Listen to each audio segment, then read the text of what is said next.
আজকে আমাদের টপিক হচ্ছে আন্তর্জাতিক নিরাপত্তা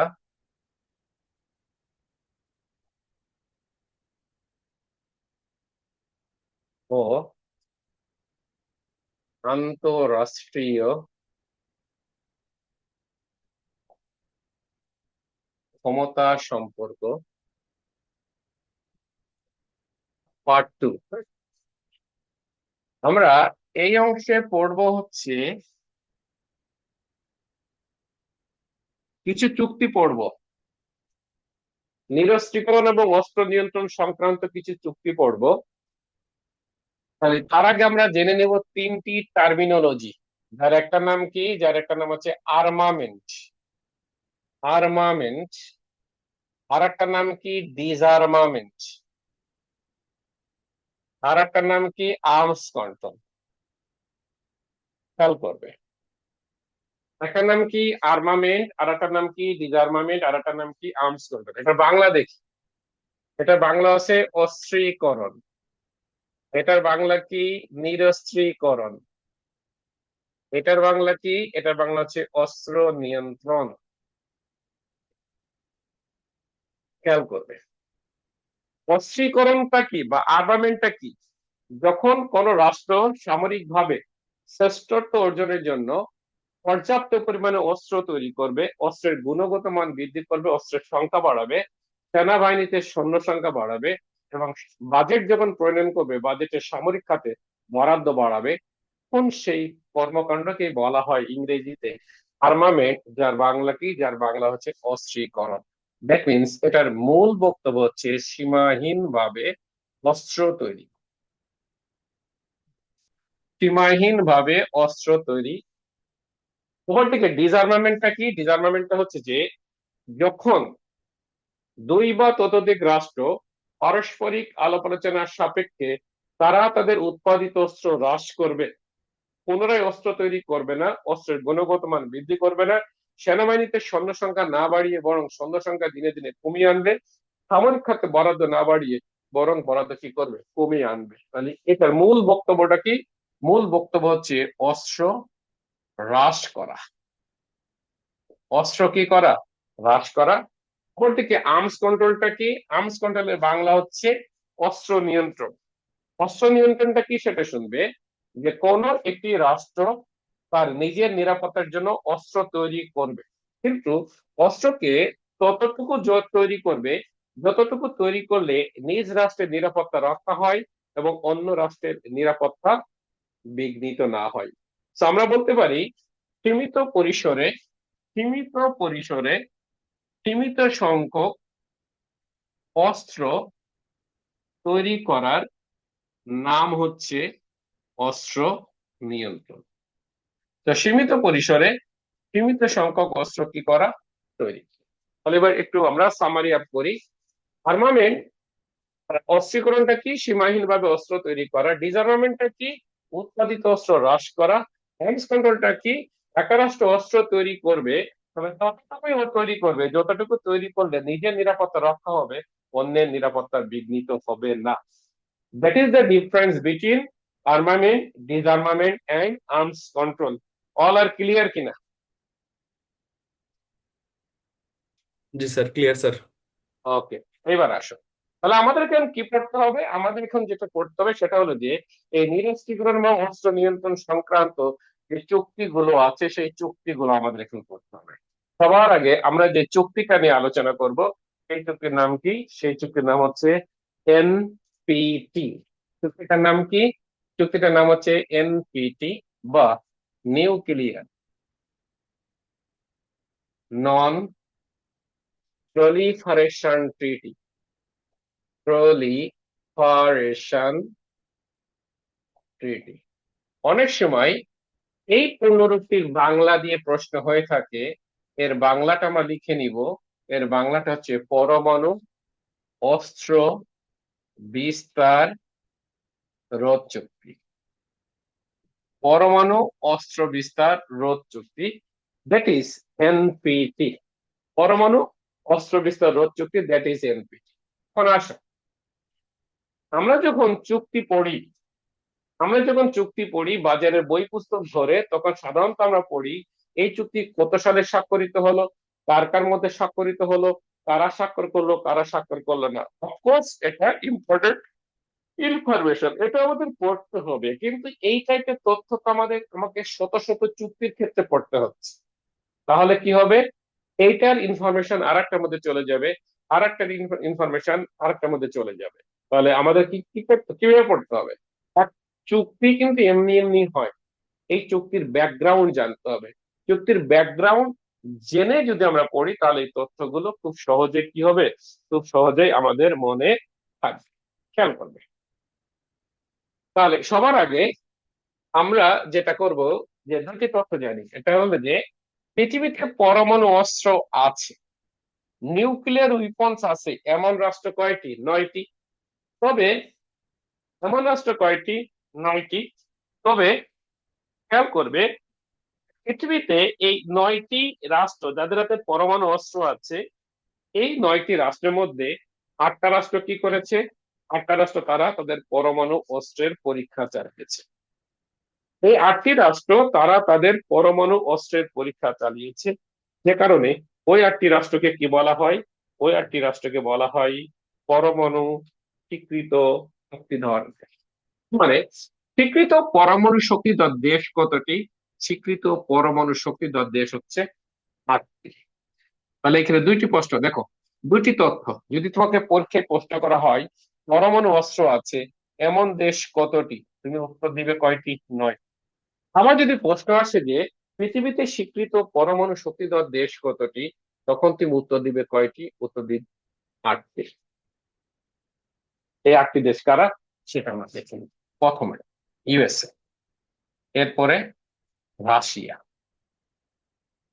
তারপর দেশের নাম কি? ইউকে, তারপর এটার নাম কি? ফ্রান্স, তারপর এটার নাম কি? চীনা, তারপরে কে? ইন্ডিয়া, তারপরে কে? পাকিস্তান, তারপরে যে দেশ, সেই দেশের নাম কি? North Korea. খেয়াল করবে, আমেরিকা 1945 সালে পরমাণু অস্ত্রের মালিক হয়, রাশিয়া 1949 সালে পরমাণু অস্ত্রের মালিক হয়, ইউকে 1952 সালে পরমাণু অস্ত্রের মালিক হয়, ফ্রান্স 1960 সালে পরমাণু অস্ত্রের মালিক হয়, চীন 1964 সালে পরমাণু অস্ত্রের মালিক হয়, ইন্ডিয়া 1974 সালে পরমাণু অস্ত্রের মালিক হয়, পাকিস্তান 1998 সালে পরমাণু অস্ত্রের মালিক হয়, এবং উত্তর কোরিয়া 2006 সালে পরমাণু অস্ত্রের মালিক হয়। খেয়াল করবে, আমরা প্রিভিয়াস একটি ক্লাসে পড়ে এসেছিলাম একটি টার্মিনোলজি, এবং সেই টার্মিনোলজিটার নাম কি? P5, because these 5 countries are the permanent member of the United Nations Security Council.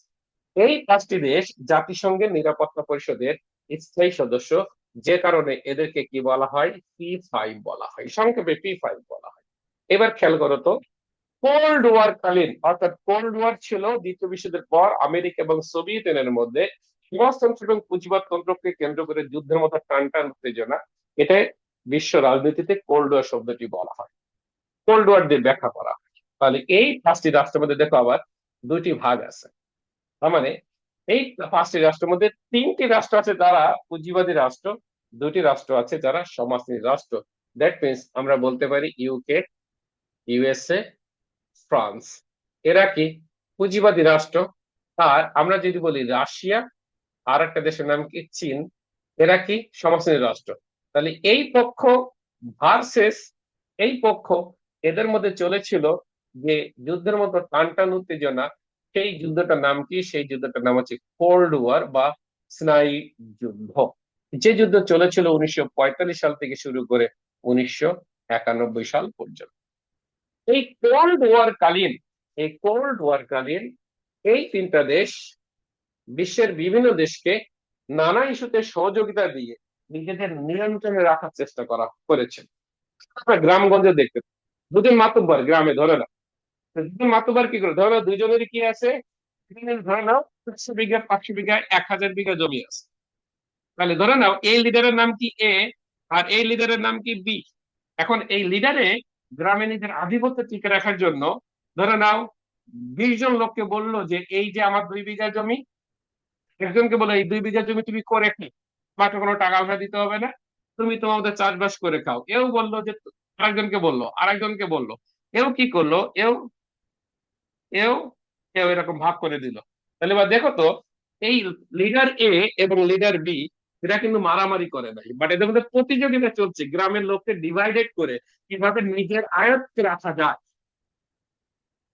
That is cold war বিশ্ব রাজনীতি, দ্যাট ইজ কোল্ড ওয়ার বিশ্ব রাজনীতিতে। তো এরা কি করলো, বিশ্বের বিভিন্ন দেশকে নানাভাবে সহযোগিতা দিয়ে নিজেদের অধীনে রাখার চেষ্টা করলো। এরা কি করলো, এরা কি করলো, বিশ্বের বিভিন্ন দেশকে নানাভাবে সহযোগিতা দিয়ে নিজেদের অধীনে রাখার চেষ্টা করলো। তখন এক পর্যায়ে গিয়ে তারা চিন্তা করলো, আমরা যে প্রতিদ্বন্দ্বিতার কারণে বিশ্বের বিভিন্ন দেশকে নানাভাবে সহযোগিতা দিয়ে আসছি, সহযোগিতা দিই তাতে কোনো সমস্যা নাই, কিন্তু আমাদের মধ্যে একটা আন্ডারস্ট্যান্ডিং থাকা উচিত। আন্ডারস্ট্যান্ডিং মানে কি? সমঝোতা থাকা উচিত। কি সমঝোতা? আমরা সকল ইস্যুতে সহযোগিতা করব, কিন্তু পরমাণু ইস্যুতে সহযোগিতা করব, পরমাণু ইস্যুতে সহযোগিতা করব না। অর্থাৎ এমন কোন পরমাণু মানে প্রযুক্তি দিয়ে পৃথিবীর এমন কোন রাষ্ট্রকে আমরা সহযোগিতা করব না যাতে করে তারাও আমাদের মতো করে পারমাণবিক অস্ত্র তৈরি করতে পারে। পাশাপাশি আমরা কি করব, আমরা এই 5টি রাষ্ট্র এখন পর্যন্ত যে পরিমাণ পরমাণু অস্ত্র তৈরি করেছি, এই পরমাণু অস্ত্র নিজেদের মধ্যে আলাপ আলোচনা চালিয়ে কি করব, ডিসআর্মামেন্ট, ডিসআর্মামেন্ট করব, অর্থাৎ নিরস্ত্রীকরণ, অস্ত্র হ্রাস করব। আর যেহেতু আমরা আমাদের উৎপাদিত অস্ত্র হ্রাস করব, সেহেতু পৃথিবীর আর কোনো দেশ পরমাণু অস্ত্র তৈরি করবে না। এই মর্মে জাতিসংঘের নিরাপত্তা পরিষদের মাধ্যমে UNSC, United nation security council, জাতিসংঘ নিরাপত্তা পরিষদের মাধ্যমে কি করব, আমরা একটা চুক্তি করে ফেলবো। বিশ্ব রাজনীতি ঠিক এই প্রয়োজনে 1968 সালে জাতিসংঘের নিরাপত্তা পরিষদের উদ্যোগে যে চুক্তি স্বাক্ষরিত হলো, সেই চুক্তির নাম এনপিটি, যার পূর্ণরূপ নিউক্লিয়ার নন প্রলিফারেশন ট্রিটি, পরমাণু অস্ত্র বিস্তার রোধ চুক্তি। অর্থাৎ আমরা কোনো দেশকে পরমাণু প্রযুক্তিতে সহযোগিতা করব না, পৃথিবীর কোনো দেশ পরমাণু অস্ত্র তৈরি করবে না, এবং আমরা যা অস্ত্র তৈরি করেছি তা নিজেদের মধ্যে আলাপ আলোচনা চালিয়ে কি করব, হ্রাস করব।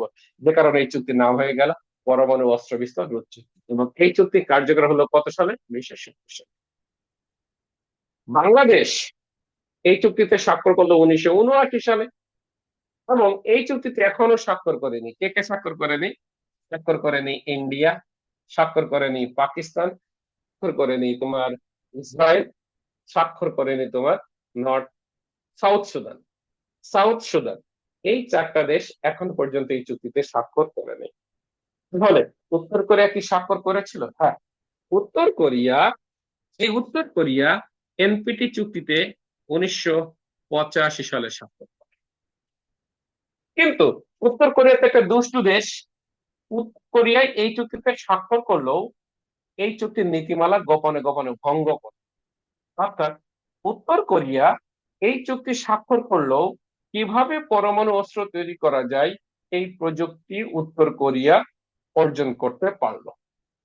উত্তর কোরিয়া দেখলো যে আমি এখন যে কোনো সময় পরমাণু অস্ত্রের পরীক্ষা চালাতে পারবো। এখন আমি উত্তর কোরিয়া যদি এই চুক্তিতে থেকে পরমাণু অস্ত্রের পরীক্ষা চালাই, তাহলে তো আমি আন্তর্জাতিক বাধ্যবাধকতার মধ্যে পড়ে যাব। এই চুক্তি নীতিমালা মানি নাই, তখন আমার উপর কি হবে, বিশ্বের বিভিন্ন রাষ্ট্র অ্যাকশন গ্রহণ করবে।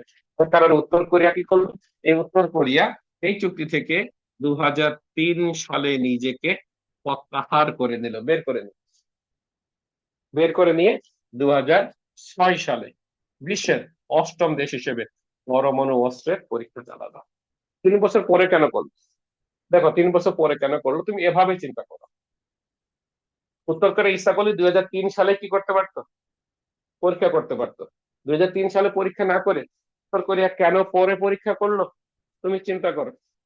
দেখো, ধরে নাও তুমি একটা মেয়ের সাথে প্রেম করো, 2020 থেকে 2025 পর্যন্ত মেয়েটার সাথে তুমি প্রেম করছো। এখন প্রেম করছো, তার সাথে শারীরিক সম্পর্ক করছো, শারীরিক সম্পর্কেও লিপ্ত হয়েছে। বিয়ে করলা 2025-এর অক্টোবর মাসে। আর যদি ডিসেম্বর মাসে একটা বাচ্চা হয়ে যায়, তাহলে কিন্তু প্রমাণিত হয়ে গেল তুমি শুধু প্রেম করো নাই, তার সাথে তুমি শারীরিক সম্পর্ক গড়ে তুলেছিলে। যখন তুমি বিপদে পড়ে গেছো, তখন তুমি বিয়েটা করে এটা একটা সামাজিক স্বীকৃতি দেওয়ার চেষ্টা চালাচ্ছ। এখানে উকিল চিন্তা করলো, আমি এখন পরমাণু অস্ত্রের পরীক্ষা চালাতে পারবো, তো প্রমাণ হয়ে যাবে আমি এই চুক্তিতে থেকে চুক্তি নীতিমালা ভঙ্গ করে পরমাণু অস্ত্র তৈরি করার কলা কৌশল অর্জন করেছি।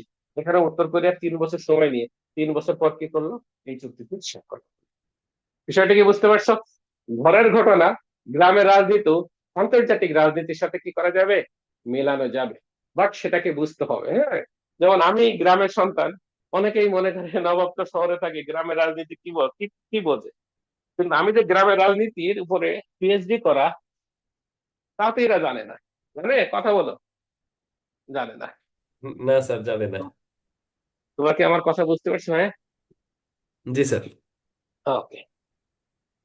তাহলে এখন আমাদের কাজ হচ্ছে তোমরা একটা তথ্য লিখো, একটা তথ্য লিখো, এই যে এই তথ্যটা লিখো, এই যে কোন দেশ কত সালে পরমাণু অস্ত্রের মালিক হয়েছে সেটা লিখো, এই যে 8টা দেশের এই তথ্যটা লিখো, এই 8টা।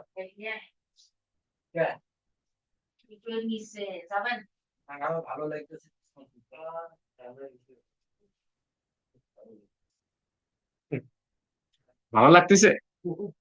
কেন? আমি না টিউশনি করে চলি।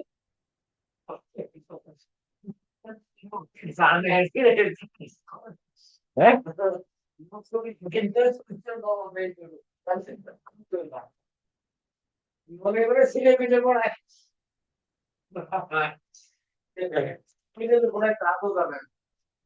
লেখা শেষ হলে বলবে এরা হচ্ছে পৃথিবীর স্বীকৃত পরমাণু শক্তিধর দেশ। এই 8টা দেশ কে কত সালে পরমাণু অস্ত্রের মালিক হয়েছে, এটা তোমরা খাতায় তুলবে, এবং তোলা হয়ে গেলে বলবে যে তোলা শেষ।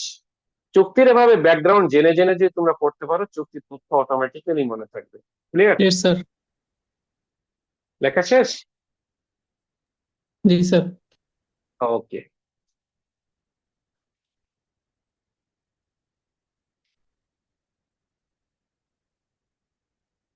আসলেই বাস, সবার আমাদের তথ্যগুলো গুছিয়ে নোট করে নিন।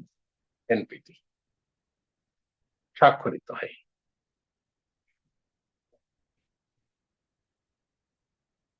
1968 সালে,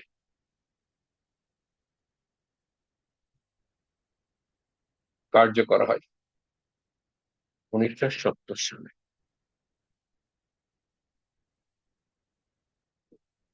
বাংলাদেশ স্বাক্ষর করে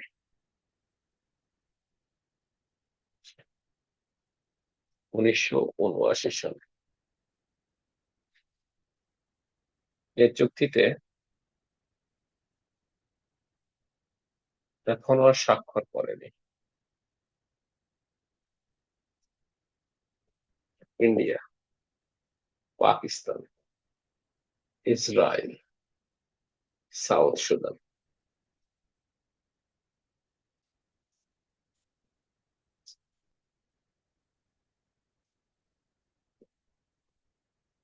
উত্তর কোরিয়া,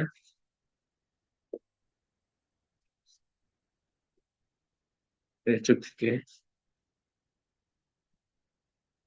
স্বাক্ষর করে 1985 সালে। উত্তর কোরিয়া এই চুক্তিতে স্বাক্ষর করে 1985 সালে। এই চুক্তি থেকে উত্তর কোরিয়া বের হয়ে যায় 2003 সালে, এবং পরমাণু অস্ত্রের পরীক্ষা চালায় 2006 সালে।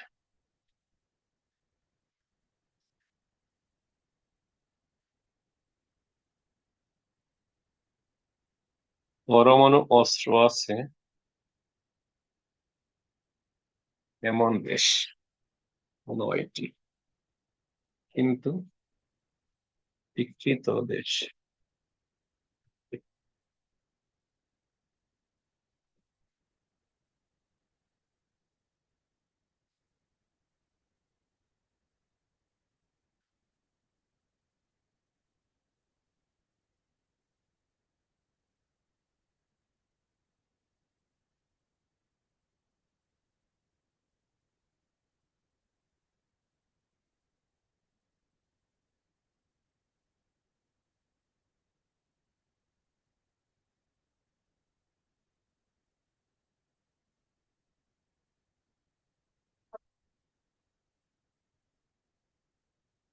লেখা হয়ে গেলে বলবে লেখা শেষ।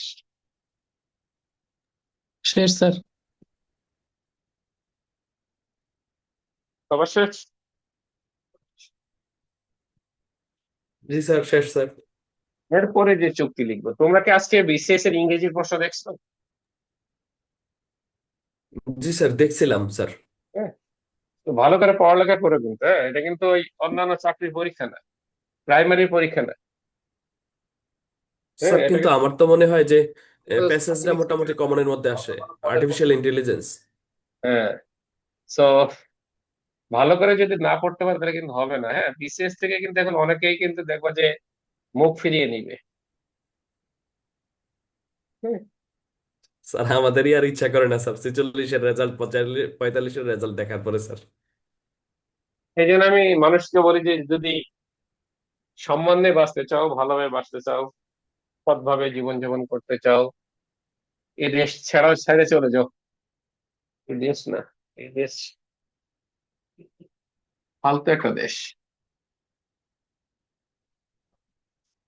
কি কথা ঠিক বললাম না? আমেরিকা যাও গা, Yes, sir. জাপান যাও গা। আচ্ছা, এরপর আমরা লিখবো যে চুক্তি, সেই চুক্তির নাম হচ্ছে ABM, anti ballistic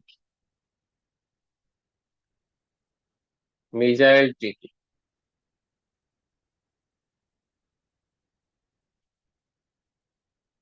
anti ballistic missile treaty, that is ABM.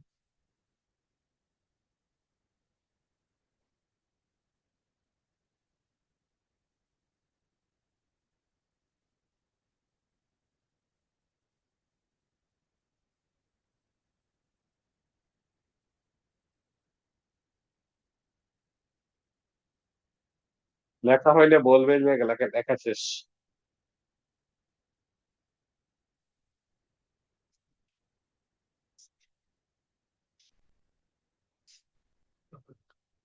লেখা কি শেষ? জি স্যার। নূর মোহাম্মদ, শিশির মন্ডল, কি খবর তোমার?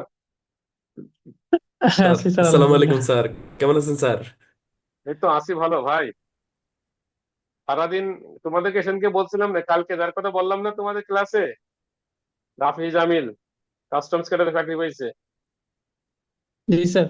হ্যাঁ স্যার। ওর কাছে ওর কাছে আছে গেছিলাম একটা কাজ নিয়ে, এই যে আমার নবাবিহাট প্রতিষ্ঠানের ট্রেডমার্ক করতে হবে তো, এইটার জন্য। আচ্ছা, সবার আগে বুঝে নাও এন্টি ব্যালিস্টিক মিসাইলটা কি। এ ভাই তুইও বলছিস এন্টি ব্যালিস্টিক মিসাইল, এন্টি মানে কি?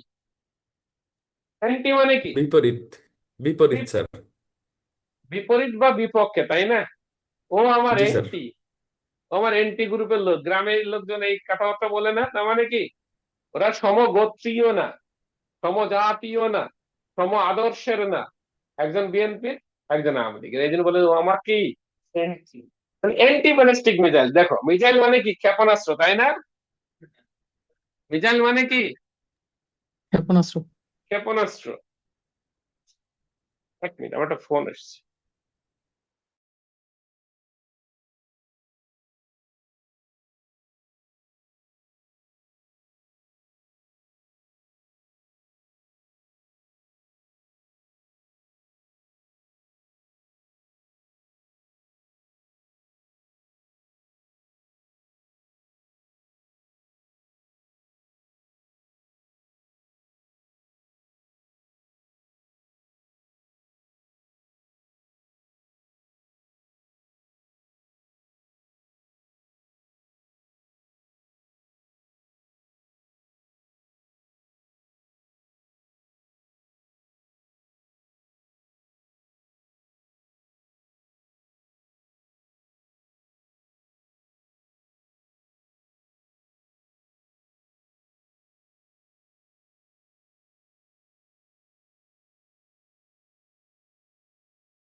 খেয়াল করো।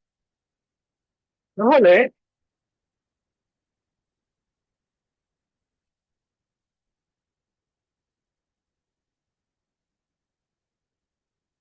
এটা ধরে নাও ক্ষেপণাস্ত্র, এটা কান্ট্রি এ, এটা কান্ট্রি বি, এই দুটা একে অপরের শত্রু। ধরে নাও কান্ট্রি এ মানে আমেরিকা, বি মানে বাংলাদেশ, হ্যাঁ, আমেরিকার শত্রু ধরো বাংলাদেশ। তা আমেরিকা কি করলো, বি বাংলাদেশের উপর একটা ক্ষেপণাস্ত্র মারলো। বাট বাংলাদেশের কাছে এমন একটি ক্ষেপণাস্ত্র ব্যবস্থা রয়েছে, সেটা কি করতে পারে, সেটা খুব সহজে এই ক্ষেপণাস্ত্রকে ধরে ফেলতে পারবে।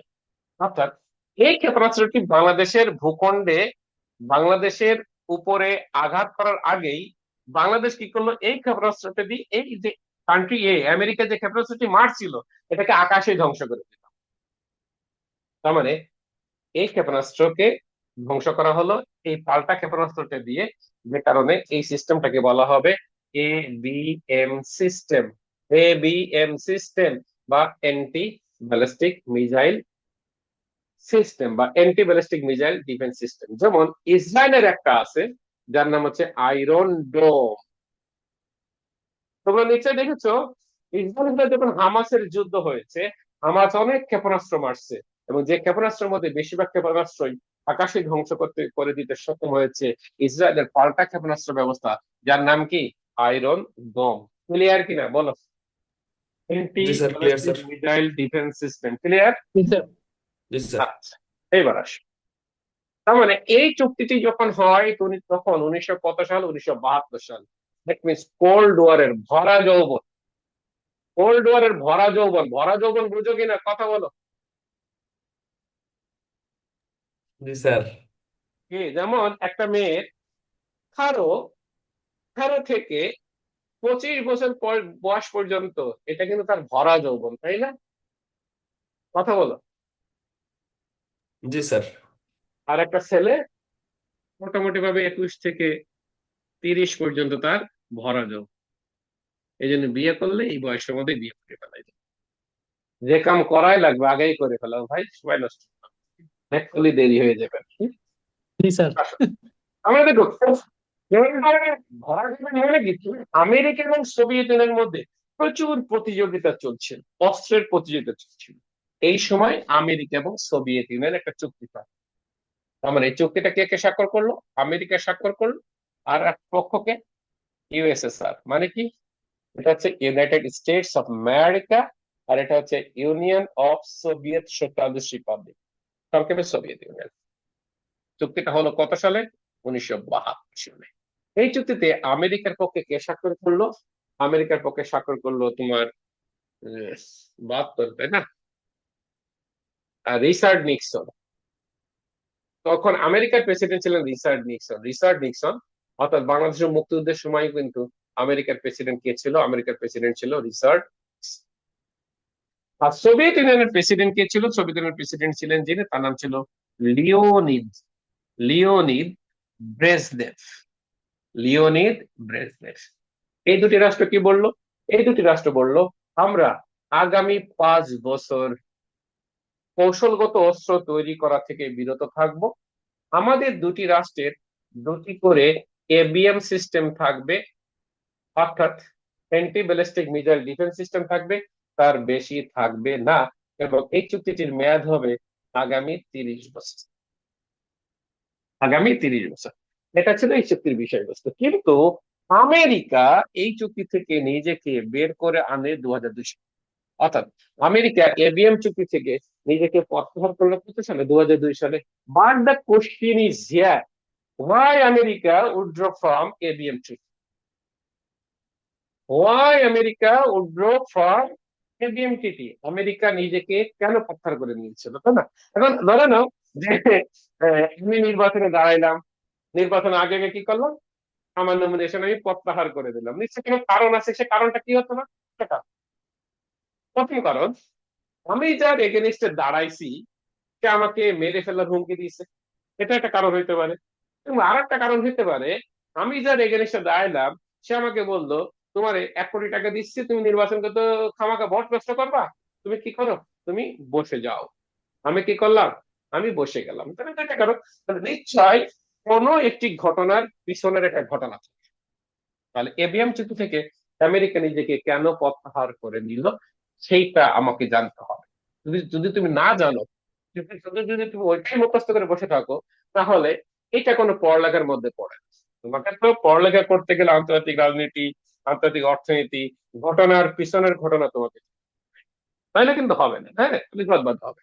খেয়াল করো, আমরা জানি আমেরিকার একটা বিল্ডিং, নাম কি বলো? টুইন টাওয়ার, নাম শোনো নাই? জি স্যার, শুনছি বিল্ডিং স্যার। নাম শুনছো? জি স্যার, শুনছি কেন sir. One twin tower eleven কেন বলো? দুইটা বিল্ডিং পাশাপাশি ছিল স্যার, তাই নাকি? Business building. টুইন টাওয়ার মানে কি? দুইটা বিল্ডিং পাশাপাশি। টুইন বেবি মানে কি? যমজ সন্তান, তাই না? দুটা সন্তান একসাথে হয় যখন, এটাকে বলে টুইন বেবি, ইংরেজিতে, বাংলায় বলে কি? যমজ সন্তান। তাহলে এই যে আমেরিকার যে এই যে টুইন টাওয়ার, এই টুইন টাওয়ারে 2001 সালের 11ই সেপ্টেম্বর কি হইল? বিমান হামলা, তাই না? যে ঘটনাকে আমরা কি নামে জানি? 9/11। সেই ঘটনা যখন ঘটে, তখন আমেরিকার প্রেসিডেন্ট কে ছিল? George W Bush. এবং বুশ তখন কি করলো? বুশ তখন বললো যে এই ঘটনা ঘটাইছে কে? লাদেন। কে ঘটাইছে? লাদেন। অর্থাৎ লাদেন আমেরিকার টুইন টাওয়ারে কি করেছে? হামলা করেছে। দ্যাট মিনস আফগানিস্তান সহ পৃথিবীতে কিছু রাষ্ট্র আছে যে রাষ্ট্রগুলো তাদের দখলে চলে গেছে, সন্ত্রাসীদের সন্ত্রাসীদের দখলে চলে গেছে। এদেরকে কি করতে হবে? এদেরকে উৎখাত করতে হবে। তখন আফগানিস্তানের ক্ষমতায় কে? তালেবানরা। তালেবানের সরকার প্রধান তখন কে ছিল? মোল্লা উমর। একটা সময় মানুষের মুখে দাড়ি টুপি দেখলে ওকে মোল্লা উমর বলতে গ্রাম করছে। এই ঘটনার পর রে মোল্লা উমর এভাবে বল, দাড়ি টুপি দেখলেই। এবং আরেকটি শব্দ আছে, ইসলামী ফোবিয়া, মানে কি? ইসলাম ভীতি। এই সময় কিন্তু বিশ্ব রাজনীতিতে ইসলামকে বিতর্কিত করা হয়েছিল। ইসলাম মানে কি? ইসলাম ধর্মের অনুসারী মানেই তারা সন্ত্রাস, তারা পৃথিবীর নিরাপত্তার জন্য হুমকি, তারা কখনোই কারোর জন্য মঙ্গল কোনো কিছু বয়ে আনবে না। এভাবে ইসলামের বিপক্ষে পৃথিবীর বেশিরভাগ মানুষকে আমেরিকা দাঁড় করিয়ে দিতে সক্ষম হয়েছিল। এবং তখনই বেসিক্যালি একটা শব্দ বিশ্ব রাজনীতিতে জায়গা করে নেয়, যেটার নাম কি? ইসলামী ফোবিয়া, মানে কি? ইসলাম ভীতি। ইসলামী ফোবিয়া মানে কি? ইসলাম ভীতি। আচ্ছা, তাহলে এই ইসলামী ফোবিয়াটা শব্দটা সবচেয়ে বেশি জনপ্রিয় করেছিল কে? তৎকালীন মার্কিন প্রেসিডেন্ট জর্জ ডব্লিউ বুশ বলল এই টুইন টাওয়ারে হামলা করেছে লাদেন, লাদেনকে তুমি মোল্লা ওমর ফেরত দাও, আমেরিকার কাছে হস্তান্তর করো। মোল্লা ওমর তখন বলল, লাদেন যে টুইন টাওয়ারে হামলা করেছে এর কোনো প্রমাণ কি আমেরিকা তোমার কাছে আছে বা পৃথিবীর কারো কাছে আছে? নাই। যদি নাই নাই থাকে, লাদেন যে হামলা করেছে এর প্রমাণ যদি না থাকে, তাহলে আমি কিভাবে লাদেনকে তোমার কাছে হস্তান্তর করবো? তখন আমেরিকা কি বললো? তখন বুশ বলল, দ্যাট মিনস এই লাদেনকে আশ্রয় দিচ্ছে, প্রশ্রয় দিচ্ছে, মদত দিচ্ছে কারা? তালেবানরা। কিভাবে দিচ্ছে? রাষ্ট্রীয়ভাবে। মাথায় রাখবে, রাষ্ট্রীয়ভাবে। খেয়াল করবে, যখন কোন রাষ্ট্র সন্ত্রাসী গোষ্ঠীকে মদত দেয়, সন্ত্রাসী গোষ্ঠীকে মদত দেয় কিংবা সন্ত্রাসী কর্মকাণ্ডকে কি করে? সন্ত্রাসী কর্মকাণ্ডকে প্রমোট করে, তখন সেটাকে বাংলায় কি বলে? রাষ্ট্রীয় সন্ত্রাসবাদ। কি বলে? রাষ্ট্রীয় সন্ত্রাসবাদ। ইংরেজিতে কি বলে? State terrorism. স্টেট টেরোরিজম মানে কেমন? ধরো না, আমি মোহাম্মদ নবাব আলী, আমি একজন সন্ত্রাসী, একজন টপ টেরর বাংলাদেশের। আমাকে কি করলো? তারেক রহমান আমাকে হাত করলো, হাত করে কি করলো? আমাকে দিয়ে আওয়ামী লীগের বড় বড় লিডারদেরকে খুন করাতে থাকে। তাহলে আমি কিন্তু সন্ত্রাসীবাদী গোষ্ঠীর লিডার, এবং আমাকে দিয়ে একটা রাষ্ট্র ক্ষমতায় তারেক তারেক রহমান আমাকে দিয়ে কি করলো? তার বিরোধী মত যারা আছে তাদেরকে হত্যা করতে থাকে। এই ঘটনাকে যদি কোনো রাষ্ট্রভাবে বিশ্বাসঘাতকতা করে, সেটাকে ইংরেজিতে কি বলে? স্টেট টেরোরিজম বা রাষ্ট্রীয় সন্ত্রাসবাদ। তার মানে লাদেন যে হামলাটা চালিয়েছে, এই সন্ত্রাসী কর্মকাণ্ডকে প্রমোট করছে আফগানিস্তান রাষ্ট্রভাবে, যে কারণে বুশ বলল যে এটা রাষ্ট্রীয় সন্ত্রাসবাদ। এই রাষ্ট্রীয় সন্ত্রাসবাদের মূলোৎপাটন করার জন্য বুশ 2001 সালে যুদ্ধ ঘোষণা করলো, যেটাকে বলা হয় কি, ইংরেজিতে বলে ওয়ার অন টেরর, বাংলায় বলে সন্ত্রাসবাদের বিপক্ষে যুদ্ধ। তাহলে এই সন্ত্রাসবাদের বিপক্ষে যুদ্ধ এটা নতুন যুদ্ধ, এর আগে তো যুদ্ধ করে নেই। তাহলে সন্ত্রাসবাদের বিপক্ষে যুদ্ধ করলে সন্ত্রাসবাদী গোষ্ঠীরা কি করে বসে থাকবে না? তারা অস্ত্র নিয়ে আমেরিকার বিপক্ষে ঝাঁপিয়ে পড়বে। তাহলে যদি বিশ্ব বা সারা পৃথিবী থেকে সন্ত্রাসবাদী গোষ্ঠীগুলোকে নির্মূল করতে হয়, তাহলে আমেরিকাকে কি করতে হবে? সামরিকভাবে শ্রেষ্ঠত্ব অর্জন করতে হবে। আমেরিকাকে প্রচুর পরিমাণ অস্ত্র তৈরি করতে হবে। তাহলে আমেরিকা তো আবার কিছু চুক্তি করেছে, যে চুক্তিতে অস্ত্র হ্রাস করার কথা বলা হয়েছে, যে চুক্তিগুলোতে অস্ত্র কম পরিমাণে তৈরি করার কথা বলা হয়েছে। তখন বুশ বলল আমেরিকা বিশ্বব্যাপী সামরিক শ্রেষ্ঠত্ব অর্জন করে ওয়ার অন টেরর এবং স্টেট টেরোরিজম শেষ করে দিবে, এবং এটার জন্য আমেরিকা আর কোনো নিরস্ত্রীকরণ এবং অস্ত্র নিয়ন্ত্রণ চুক্তি মানবে না, বরং এই চুক্তিগুলোর বাইরে গিয়ে আমেরিকা অস্ত্র তৈরি করে বিশ্বব্যাপী সামরিক শ্রেষ্ঠত্ব অর্জন করে সন্ত্রাসবাদী গোষ্ঠী বা ওয়ার অন টেরর কি করবে? সফল করবে। এই কারণেই আমেরিকা 2002 সালে এবিএম চুক্তি থেকে নিজেকে কি করলো? প্রত্যাহার করলো। মানে তুমি যদি শুধু এবিএম চুক্তি থেকে আমেরিকা নিজেকে প্রত্যাহার করে 2002 সালে, এরপরে তোমার পড়া শেষ, তাহলে তুমি এই পড়াতে কি পাবে? প্রাইমারি চাকরি পাবে। এই পড়াতে তুমি কি পাবে? এই পড়াতে তুমি ব্যাংকের একটা চাকরি পাবে। এই পদে তুমি কি করতে পারো? এই পদে তুমি হয়তো বা মাদকে একটা চাকরি পাইতে পারো। নার্কোটিক্স, নার্কোটিক্সে তুমি একটা চাকরি পাইতে পারো, তাই না? এই পড়ালেখাতে তুমি কিসে চাকরি পাইতে পারো? এই পড়ালেখাতে তুমি হয়তো বা একটা পাট কলে চাকরি পাইতে পারো, চিনি কলে চাকরি পাইতে পারো। কিন্তু এই পড়ালেখাতে তুমি বিশেষে চাকরি পাবে না। বিশেষ চাকরি পাইতে গেলে তোমাকে এই ব্যাকগ্রাউন্ড জানতে হবে। আমার কথা কি বুঝতে পারছো তোমরা? জি স্যার। স্যার সবচেয়ে বড় কথা হচ্ছে, মনেও তো থাকতো না যে 2002 সালে হয়েছে বা কিছু। হ্যাঁ। এখন তো এখন মনে টোটাল থাকবে ঘটনাটা কেন? জানি, এখন অটো মনে থাকবে স্যার। এখন ওয়ার অন টেরর যদি লিখতে বলে লিখতে পারবে কিনা? জি স্যার। স্টেট টেরোরিজম যদি লিখতে বলে লিখতে পারবা কিনা? জি স্যার। ইসলামিক ফোবিয়া যদি লিখতে বলে লিখতে পারবা কিনা? তা পারবা। পারবো স্যার। হ্যাঁ, তার মানে this is the basic of international affairs, international relations. এই ইন্টারন্যাশনাল রিলেশনস এর যদি বেসিক তোমার না থাকে, তাহলে তুমি যতই পড়ালেখা করো না কেন, গাইড বই মুখস্থ করো না কেন, কিছু হবে না। তাহলে আমরা লিখবি, স্বাক্ষরিত হয়।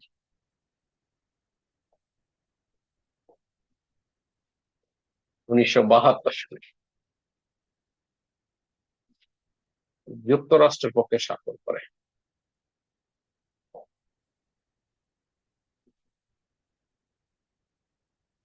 কে স্বাক্ষর করে?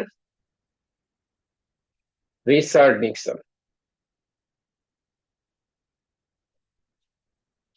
সোভিয়েত সোভিয়েতের পক্ষে স্বাক্ষর করে লিওনিদ ব্রেজনেভ।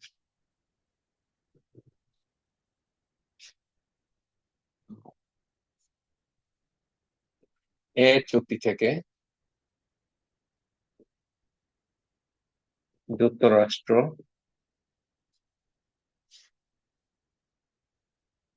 নিজেকে প্রত্যাহার করে নেয় 2002 সালে।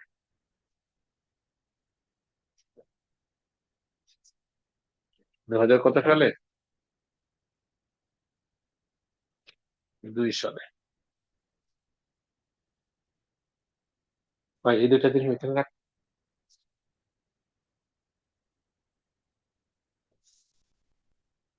এটা উপরে রাখ। তোমার লেখা শেষ? জি স্যার, শেষ স্যার। স্যার। খাতায় লিখবে SALT one.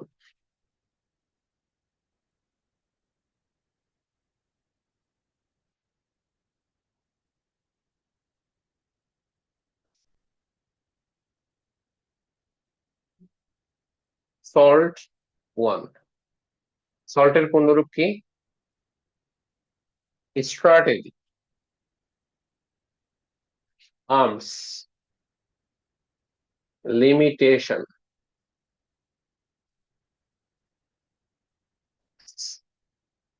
Strategic arms limitation talks, that is SALT 1.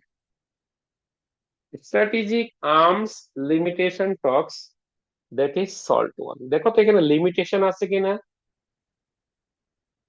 G sir, আচ্ছা স্যার। জি স্যার। তার মানে কি, তার মানে দেখো, ডাক্তার তোমাকে বললো যে তোমার খাওয়া দাওয়ার একটা লিমিটেশন সৃষ্টি করতে হবে, লিমিটেশন সৃষ্টি করতে হবে। তার মানে কি, সীমাবদ্ধতা সৃষ্টি করতে হবে। কিসের সীমাবদ্ধতা? তুমি হয়তো বললো তুমি গরুর গোশ 1 পিস খাবে সপ্তাহে 1 দিন। তাহলে দেখো তো, কেন? আর ধরো হার্টের প্রবলেম আছে, তো গরুর মাংস খুব প্রিয়, জায়গায় বসে 1 কেজি মাইরে দেয়, আছে না এরকম লোক? জি আছে স্যার। কিনা বলো? দেখো যে অনেকে আচ্ছা দাওয়াত স্যার। দিলে কি করে, 2 দিন আগে থেকে কম কম করে খাই, দুপুর বেলা তার আগের দিন রাত্রেবেলা থেকে কম খাই না, একবারে যে ঝাড়বো, টাকা দেখাবো, টাকাটা উসুল করছে না, আমি তো টাকা দেখাবো, টাকাটা উসুল করা থাকবে না, তাহলে ওর তো জি হার্টের রোগ স্যার। হবেই, তাই না? কিন্তু ডাক্তার তাকে বললো যে ভাই তুমি বহুত খাইছো, তোমার গরু গোশ ছাড়া চলে না, বললো যে তুমি সপ্তাহে 1 দিন খাবা, 1 পিসের বেশি না। তাহলে বলো তো এটা লিমিটেশন হলো কিনা? জি স্যার। তার মানে ও খাবে কিন্তু সপ্তাহে 1 দিন 1 পিস, ও অস্ত্র তৈরি করবে কিন্তু লিমিটেশন, মানে কি অল্প পরিমাণে। তার মানে বলো তো এই চুক্তিটা নিরস্ত্রীকরণ চুক্তি নাকি অস্ত্র নিয়ন্ত্রণ চুক্তি? অস্ত্র নিয়ন্ত্রণ চুক্তি স্যার। Very good. এখান থেকে পরীক্ষাতে প্রশ্ন আসে, নিচের কোনটি নিরস্ত্রীকরণের সাথে সম্পৃক্ত, নিচের কোনটি নিরস্ত্রীকরণের সাথে সম্পৃক্ত নয়, এরকম প্রশ্ন পরীক্ষাতে এসে থাকে, খেয়াল করবে। এই চুক্তিটাও 1972-তে স্বাক্ষরিত হয়, কার কার মধ্যে? আমেরিকার মধ্যে এবং সোভিয়েত ইউনিয়নের মধ্যে। আমেরিকার পক্ষে কে স্বাক্ষর করে? আগে দুইজন, আগের চুক্তিতে যে স্বাক্ষর করে তারা কি বললো, তারা বলল যে আমরা উভয় রাষ্ট্র 100টি করে আক্রমণাত্মক অস্ত্র তৈরি করব এবং 100টি করে আমরা প্রতিরক্ষা অস্ত্র তৈরি করব। মানে এমন 100টি অস্ত্র তৈরি করবে যা দিয়ে তারা শত্রুপক্ষকে আক্রমণ করতে পারে, এমন 100টি অস্ত্র তৈরি করবে যা দিয়ে তারা শত্রুপক্ষের আক্রমণকে প্রতিহত করতে পারবে, অর্থাৎ শত্রুপক্ষের আক্রমণ থেকে নিজ দেশের জনগণকে, নিজ দেশের সম্পদকে তারা কি করতে পারে, রক্ষা করতে পারে। এই জন্য বললো যে আমরা 100টির বেশি অস্ত্র তৈরি করব না যা হবে আক্রমণাত্মক অস্ত্র, আর 100টির বেশি আমরা প্রতিরক্ষা অস্ত্র তৈরি করবো না। তাহলে আমরা এই ক্ষেত্রে তিন চারটি তথ্য লিখবার বেশি না, 3টি। প্রথম তথ্য কি?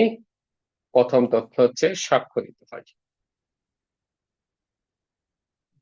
কত সালে? 1972 সালে ইউএস এর পক্ষে স্বাক্ষর করে।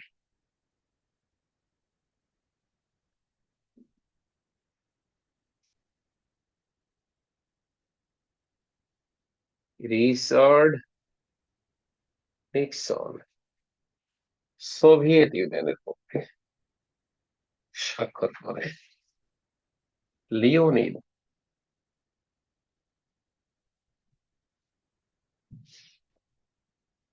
ব্রেসলেট, এটি অস্ত্র নিয়ন্ত্রণ সংক্রান্ত চুক্তি।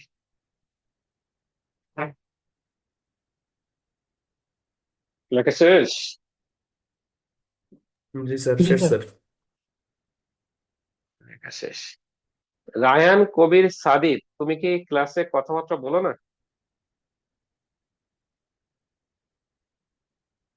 স্যার বলি তো স্যার।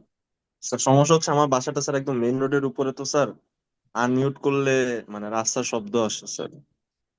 তোমার বাসা কোথায় ভাই? স্যার আমার বাসা মিরপুর 60 ফিট। ও, 60 ফিট। 60 ফিট কোন জায়গায় তোমার বাসা? স্যার আমতলা মোড়ে। তো তোমার আর ওই বাসায় বসে ক্লাস করার কি দরকার, তুমি ডাইরেক্ট তোমার বাসায় চলে আসতো। জি স্যার, হ্যাঁ আপনার বাসা তো স্যার কাছেই শেওড়াপাড়া। হ্যাঁ, শেওড়াপাড়া। স্যার সাব্বির, একদিন আসবো স্যার, আপনার সাথে দেখা করতে আসবো স্যার হ্যাঁ ইনশাল্লাহ। হ্যাঁ অফকোর্স এসো হ্যাঁ। জি সাব্বির স্যার, কি, ঠিক আছে। সাব্বির কোথা থেকে? সাব্বির স্যার কি আমাকে আমি শুনতে পায়? ঢাকায় স্যার, জি স্যার শুনতে পাচ্ছি স্যার, আমি উত্তরায় থাকি স্যার, 10 নম্বর উত্তরা সেক্টরের কোথায়? পাশে। 10 নম্বর সেক্টরের একটু বাইরে স্যার, কামারপাড়া বলে এটা। তোমার এলাকায় আমি মেলা করে আসলাম আর তুমি মিয়া আমার সাথে দেখা করলে না, হ্যাঁ? স্যার আসলে মন মানসিকতা খুব দুর্বল, খারাপ তো স্যার। কি এই হয়েছে ভাই? 41, 41, 44 স্যার, দুইটাতে non cadre sir, 45, 46 written fail sir. এখন স্যার মানে ডিমোরালাইজড, জীবন চলে না এরকম অবস্থা। না, হতাশ হলে চলবে না লাইফে, মাথা রাখবে। তোমার জন্য তুমি কি হবে, তোমার রিজিক কোথায়, এটা পূর্ব নির্ধারিত। বাট চেষ্টা করে যাওয়ার মালিক হচ্ছে তুমি। মানুষের চেষ্টা করো, তার অনেক কিছু পরিবর্তন করতে পারে। জি চেষ্টা স্যার, করে যাও, ইনশাল্লাহ হবে, ভালো কিছু হবে, হ্যাঁ। দোয়া রাখিয়েন স্যার। হ্যাঁ অফকোর্স। ওকে, এরপরে সল টু, এরপরের চুক্তি সল টু।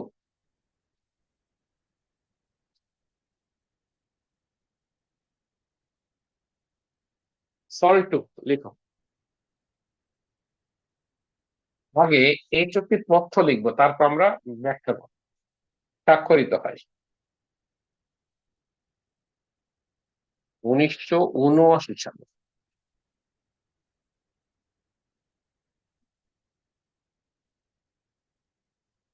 1979 সালে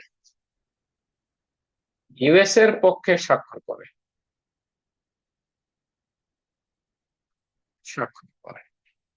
কে করে? Jimmy Carter.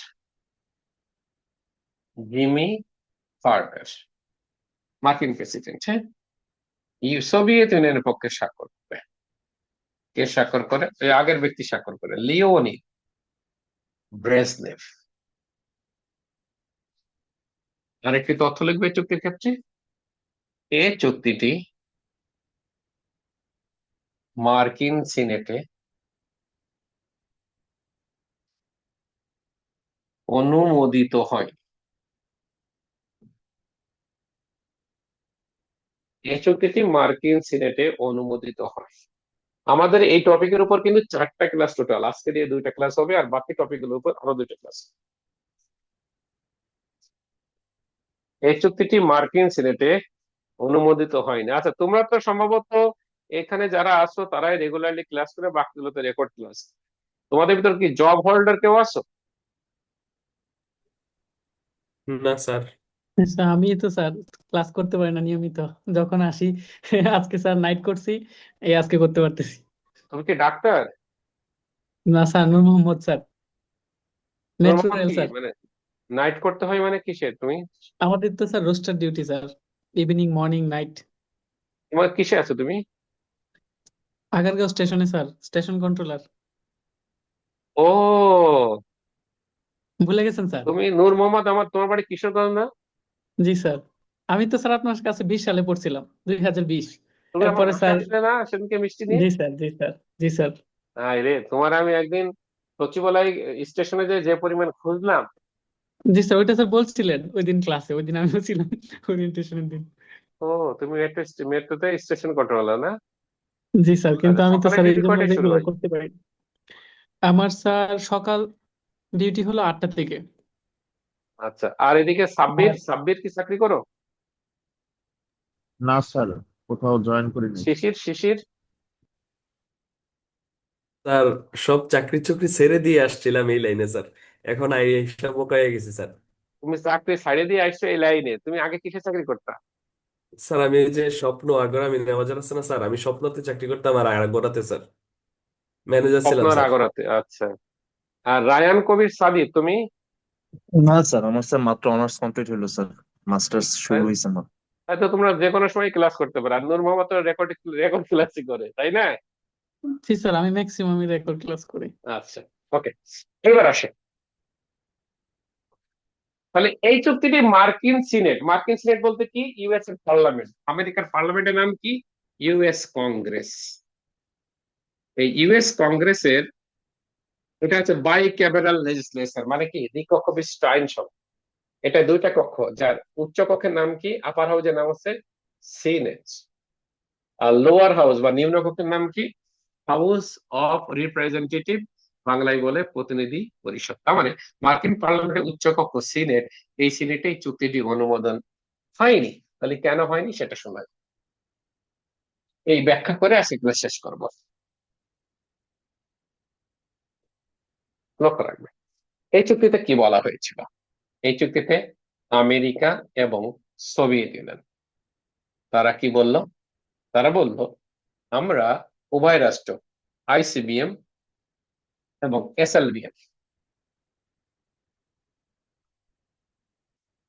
আইসিবিএম এর পূর্ণরূপ কি, inter continental ballistic missile, inter continental ballistic missile, Bangla কি, বাংলা হচ্ছে আন্তঃ মহাদেশীয় ক্ষেপণাস্ত্র। বৈশিষ্ট্য কি, এক মহাদেশ থেকে মারবে আর এক মহাদেশের রাষ্ট্রকে আক্রমণ করতে সক্ষম হবে। ধরে নাও এশিয়া মহাদেশ থেকে মারলো এই ক্ষেপণাস্ত্র, ইউরোপ মহাদেশের কোন একটি রাষ্ট্রে আক্রমণ করতে সক্ষম হলো।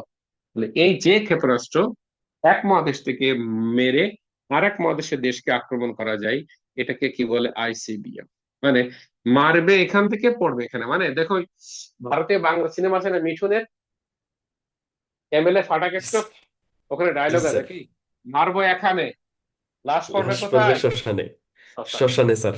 তার মানে মারবে এখান থেকে আর এখানে যাবে। এই টাইপের ক্ষেপণাস্ত্রকে কি বলে, আইসিবিএম বা ইন্টার কন্টিনেন্টাল ব্যালিস্টিক মিসাইল।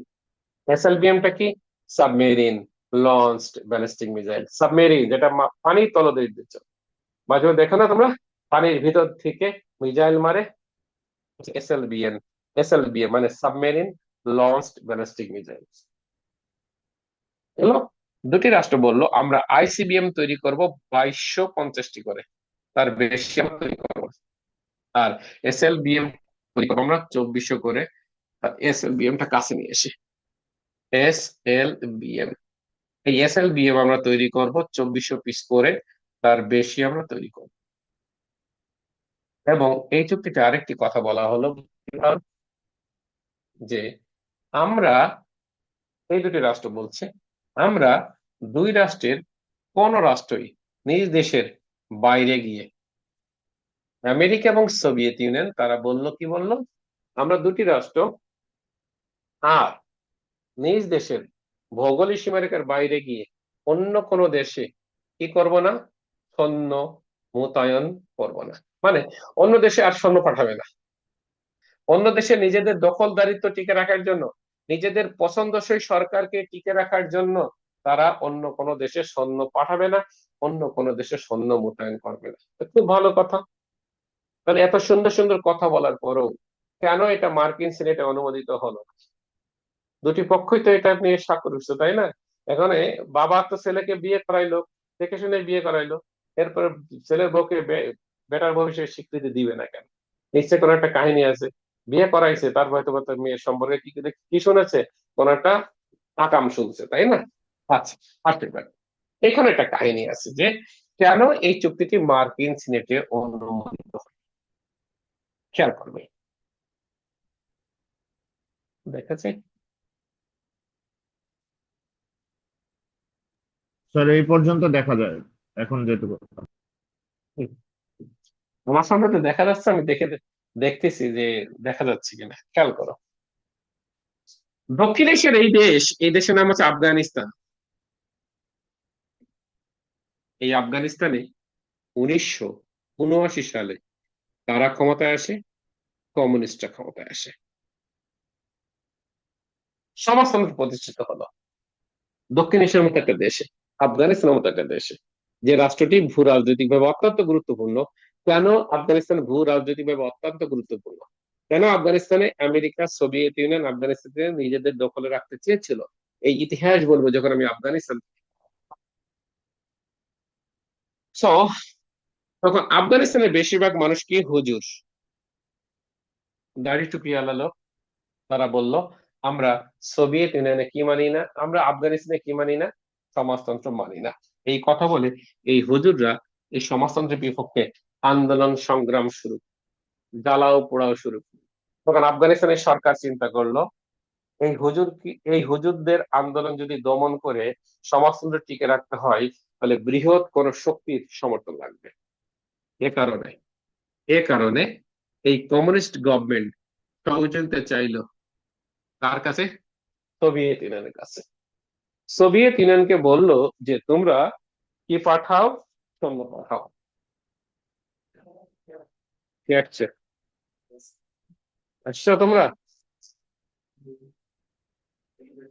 দেখে দেখ, দেখে কি টাইপের ফুলাফল চাকরি করে।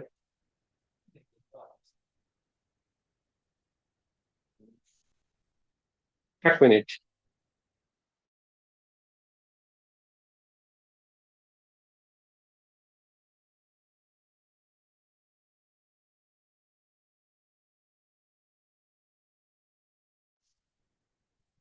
তখন সোভিয়েত ইউনিয়ন চিন্তা করলো আফগানিস্তান খুবই গুরুত্বপূর্ণ একটি দেশ। আফগানিস্তান দক্ষিণ এশিয়ার দেশ, দক্ষিণ এশিয়ার বাকি দেশগুলোতে আমেরিকা, ব্রিটেন, এই পুঁজিবাদী দেশগুলোর আধিপত্য রয়েছে। সো আমি সোভিয়েত ইউনিয়ন যদি আফগানিস্তানের কমিউনিস্ট গভর্নমেন্টটাকে টিকে রাখতে পারি, তাহলে আমি সমাজতন্ত্রী দেশ, এ সমাজতন্ত্রী দেশ, তাহলে চরে চরে কি হবে? মাসতুতো ভাই হবে। তার মানে অর্থাৎ আমি আফগানিস্তানে তখন নিজেদের অবস্থান পাকাপোক্ত করে আফগানিস্তানকে একটা ওয়াচ টাওয়ার হিসেবে কাজে লাগাইতে পারবো। আফগানিস্তানে সোভিয়েত ইউনিয়নের দখলে থাকা মানে আফগানিস্তানের আফগানিস্তানকে দিয়ে দক্ষিণ এশিয়ার বাকি দেশগুলোর উপর আমি নজরদারি করতে পারবো। সে কারণে সোভিয়েত ইউনিয়ন 1979 সালে আফগানিস্তানে কি পাঠাইলো? সৈন্য পাঠাইলো। কিন্তু এই চুক্তিতে কি বলা হয়েছিল? নিজ দেশের ভৌগোলিক সীমারেখার বাইরে গিয়ে আমরা সৈন্য মোতায়েন করবো না। তাহলে এই চুক্তিটা ভঙ্গ করে সোভিয়েত ইউনিয়ন আফগানিস্তানের সৈন্য পাঠালো কিনা? কথা বলো। জি স্যার, পাঠাইছি স্যার। হ্যাঁ, তখন শুধু এটা লিখতে হবে না, আর তো কিছু না, কোয়ান্টিটি। হ্যাঁ লেখছে তো, নাম, পার্সেল আইডি, তারিখ, হ্যাঁ সাইন আছে। ঠিক আছে, এখন কোনটা দিব? এখন যুক্ত করতেছে। ওকে, খেয়াল করো। তাহলে এই চুক্তি কিন্তু আমেরিকা মানছে, কিন্তু সোভিয়েত ইউনিয়ন মানে নাই। এবং এই চুক্তিটি অনুমোদনের জন্য যখন আমেরিকার পার্লামেন্টের উচ্চকক্ষ সিনেটে যখন গেল, তখন সিনেটের মেম্বার কারা? সিনেটর। এই সিনেটররা বলল আমেরিকা এই চুক্তি মেনে চলছে, কিন্তু সোভিয়েত ইউনিয়ন এই চুক্তি ভঙ্গ করে আফগানিস্তানের সৈন্য পাঠাইছে। অথচ এই চুক্তিতে বলা হয়েছিল নিজ দেশের বাইরে গিয়ে অন্য কোনো দেশে সৈন্য পাঠাবো না। সোভিয়েত ইউনিয়ন এই নীতি ভঙ্গ করে আফগানিস্তানের সৈন্য পাঠিয়েছে।